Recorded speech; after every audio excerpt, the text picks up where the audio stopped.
qué comentar, qué no comentar, qué es apropiado y qué no, a partir, pues, bueno, de la persona que tenemos delante. La consideración y la sensibilidad son muy importantes, sobre todo en estos procesos. Si veis que me muevo, es que voy a acabar al lado del router, ¿eh? Yo me voy acercando al router para no congelarme. A lo largo de estos meses, nosotros, los periodistas, los medios de comunicación, no hemos hecho más que poner acento en que las urgencias saturadas, que los hospitales saturados estaban dificultando los tratamientos de otras enfermedades. Yo no sé, Pilar y Elena, si a vosotras esto os ha afectado de alguna manera. Bueno, sí, nosotros ahora estamos viviendo dos realidades que nos suponen bastante temor. Por un lado está la enfermedad, por otro lado es la COVID, el miedo al contagio. Algunas de nosotras tenemos el sistema inmunológico bastante afectado y por otro lado pues tenemos incertidumbre y miedo ante una sanidad que está colapsada. Y que en muchos casos, bueno, la asistencia presencial a veces es imposible. Sí que es verdad que tenemos asistencia telefónica, nuestros oncólogos no nos han abandonado, pero necesitamos ese contacto físico. Y por otro lado, sí que es cierto que algunas pruebas se están retrasando bastante y en nuestro caso concretamente, que tenemos revisiones periódicas cada 3 o 4 meses para saber si la enfermedad progresa y hay que hacer un cambio de tratamiento, pues eso nos supone un problema. Desde nuestro punto de vista, también me refiero no como pacientes oncológicos, sino como pacientes metastásicos, nos afecta bastante que en un momento dado los ensayos clínicos se puedan parar o la investigación se pueda detener, porque para nosotras que ya no tenemos, o sea, nuestra enfermedad a día de hoy no se puede curar y depende bastante de la investigación, que cuando los fármacos que existen ya no sean efectivos para nosotras, aparezcan otros fármacos nuevos o algunos ensayos clínicos donde podamos participar. Y esto, además del contagio, nos produce bastante temor. Y luego el hecho de tener que estar protegiéndonos de la enfermedad y tomando unas medidas quizá excepcionales, superiores a las que toma el resto de la gente, también nos produce cierto aislamiento social que también repercute en nuestro estado emocional.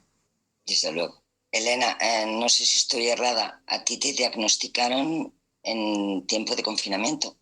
No, yo tuve la suerte de ser diagnosticada antes de que empezara, porque yo fui diagnosticada en octubre. Y eso vale. La verdad que es una suerte, porque yo ahora lo pienso, diciendo la gente que empieza esto con el COVID me parece infinitamente más complicado. Yo tuve la suerte de saberlo antes y eso simplifica muchísimas cosas, desde ver la cara de Laura cuando te está diciendo las cosas y ver la cara entera. O sea, hay muchas cosas que en mi caso he tenido mucha suerte. Yo siempre digo que cuando tienes cáncer te convalidan primero de pandemia, ¿no? Porque todo el drama que tenéis toda la gente con la pandemia y hay los que ya tenemos cáncer y ya lo sabemos, pues ya se ha aceptado en cierta manera la vulnerabilidad, ¿no? Y llega, o sea, yo en mi caso es verdad que la época en la que tuve que compaginar la quimio que fue cuando nos encerraron la primera vez y todo está la primera ola, fue bastante complicado, ¿no? Porque bueno, pues estaba en un momento de defensas muy bajo y fue complicado, pero en otro sentido sí que a mí me ha ayudado el llegar a la pandemia con muchas cosas aceptadas ya sobre la vida y sobre la muerte. Me quedo con vosotras, las pacientes, porque no olvidemos que el foco está en la relación médico-paciente. ¿Qué les pediríais a vuestros oncólogos, a vuestras oncólogas? Pilar, Elena. Bueno, yo pediría empatía, es algo de lo que estamos hablando siempre, como ha dicho Laura. Bueno, pues la empatía, desgraciadamente, no se ha estudiado en las universidades. Yo, por otro lado, creo que independientemente de que haya profesionales empáticos o no los haya, creo que hay personas empáticas y otras que no lo son. De hecho, la relación que tenemos algunos pacientes con nuestros oncólogos es bien diferente, ¿no? El oncólogo ha dejado de ser una figura que simplemente se limita a unos contenidos médicos. Para nosotros ha pasado a ser una persona de apoyo, de confianza, incluso donde esperas de ella cierto apoyo emocional que ni siquiera a veces buscas en tu entorno, ¿no? en la familia.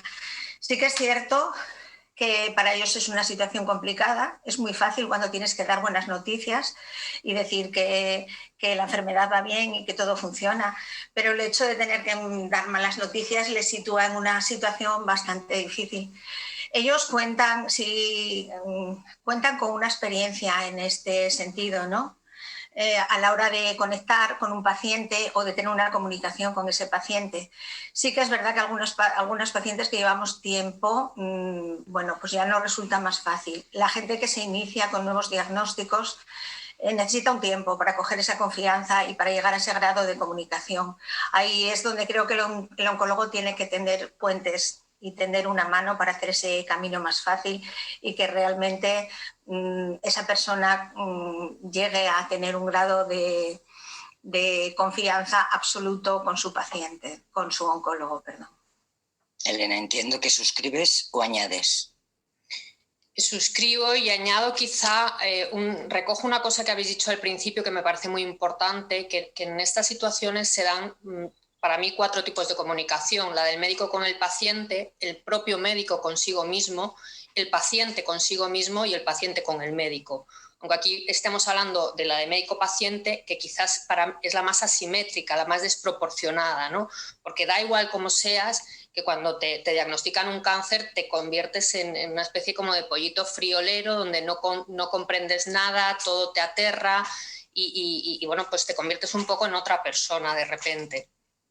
Y dime. Sí, sigue, Elena.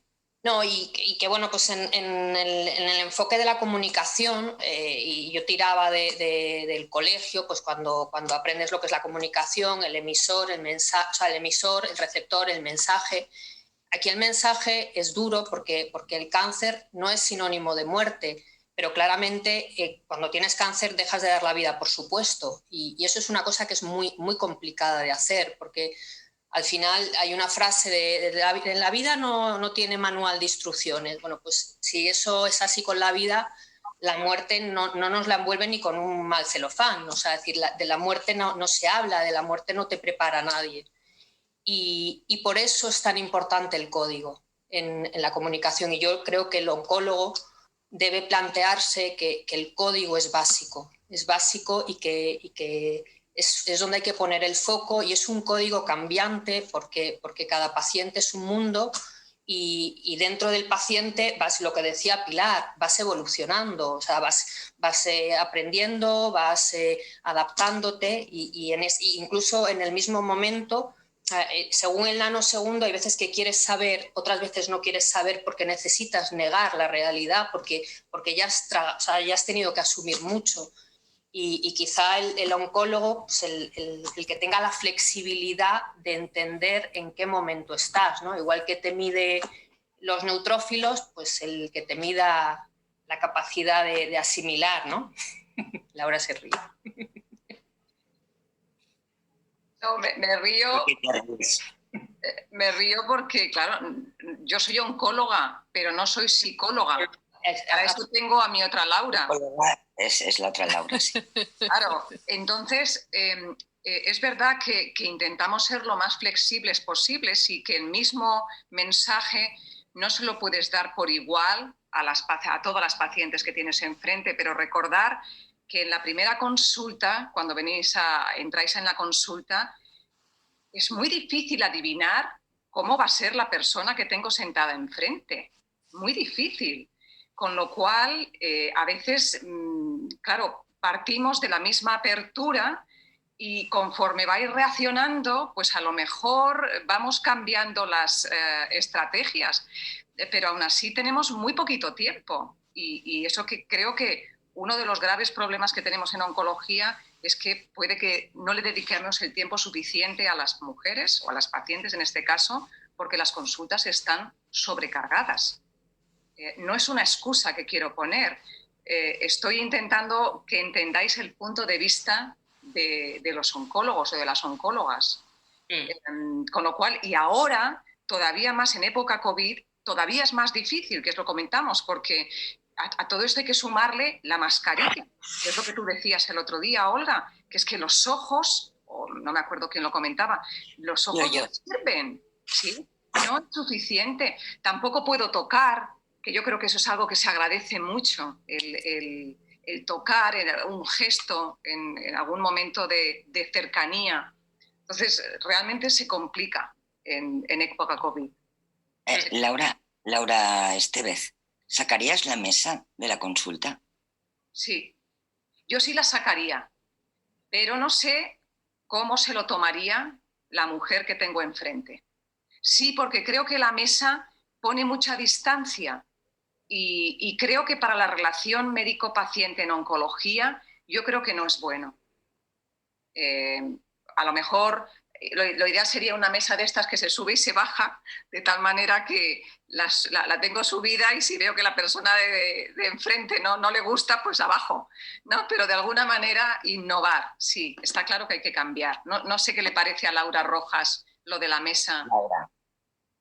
Pues es una gran idea. De hecho, como psicóloga, yo no tengo una mesa entre mi paciente y yo, ¿no? Y de hecho están puestos los asientos delante, pero con evidentemente, sobre todo en estos momentos, como 2,5 metros, 3, y una mesita pequeñita, auxiliar, con Kleenex, ¿no? El tener una caja de Kleenex, de hecho, es una de mis herramientas de trabajo que puede hacer gracia, pero es fundamental, porque también en esa cercanía, en un momento dado, cuando uno está hablando de temas muy difíciles, que produce muchísimo miedo, de ansiedad, ese gesto de poder ofrecer un Kleenex o un vasito de agua es algo que también el paciente se siente cuidado, aunque no podamos tocar, ¿no? Evidentemente, con esta situación de COVID, a todos nos vemos teniéndonos que adaptar a esta situación, partiendo de la mascarilla, de los espacios y si nos tocamos o no nos tocamos. Lo que mencionabais antes es muy difícil también para el paciente y también para los profesionales, que el tener la mascarilla puesta, pues claro, sufrimos lo que se denomina el síndrome de la cara vacía. No es lo mismo ese lenguaje y esa comunicación, como mencionaba Pilar y Elena, pudiendo leer el lenguaje no verbal, ¿no? Porque también la empatía no solamente se transmite en palabras, sino también en los gestos, en cómo te acercas, ¿no? Y cuando tenemos una mascarilla puesta, solo tenemos esos ojos, que al fin y al cabo no es tan fácil leer.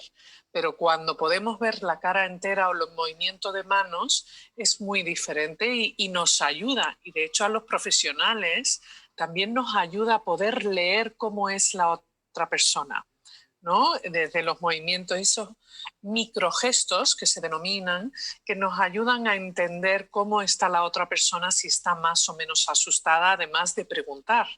Y ahí creo que es algo que yo creo que todos, ¿no?, podemos colaborar y contribuir, es hacer preguntas y también el comunicar cómo me siento, ¿no? Y si hay algunos pacientes aquí que nos están acompañando, que también se sientan con la libertad y la confianza y la comodidad de decir, hoy no tengo un buen día, o hoy me encuentro mejor, hoy tengo algunas preguntas, hoy llevo unos días con mis niveles de ansiedad muy elevados. Yo, por ejemplo, con mis pacientes oncológicos utilizo lo que se llama la escala de Likert, que es básicamente del 1 al 10 o del 1 al 5, y pregunto, ¿cómo, no? ¿En qué nivel o qué número le darías a tu sentimiento, a tu emoción, ¿no?, de hoy, vamos a decir, de ansiedad? 0 es no tengo ansiedad y 10 estoy a punto de tener un ataque de ansiedad, ¿no?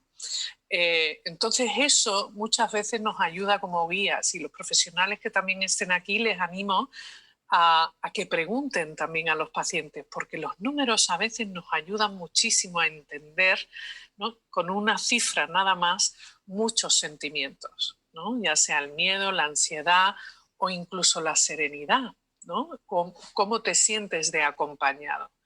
Y claro, para estos momentos y este proceso, ¿no? Nos acompañamos mutuamente y como profesionales es muy importante el compromiso que tengamos con nuestros pacientes de poner ese apoyo, ese cariño, aunque sea en la distancia,